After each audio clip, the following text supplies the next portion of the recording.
Is your Honda Accord screen going black when you plug in for Apple CarPlay? Let's fix it in under 3 minutes.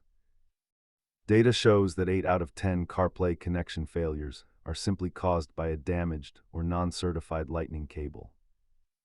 Before we dive into settings, let's systematically rule out the most common culprits.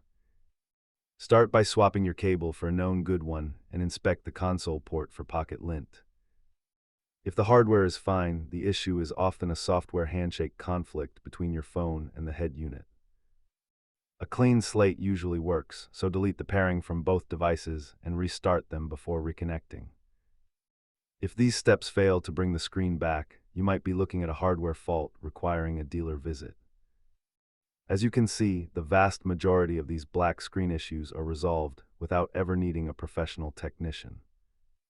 For advanced troubleshooting, check the infotainment fuse under the dashboard or perform a full system reset.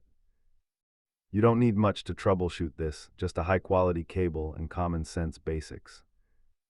Remember, complexity is the enemy of reliability, so always start with the simplest connection first. If this helped you get your screen back, hit like and subscribe for more troubleshooting guides for your Accord.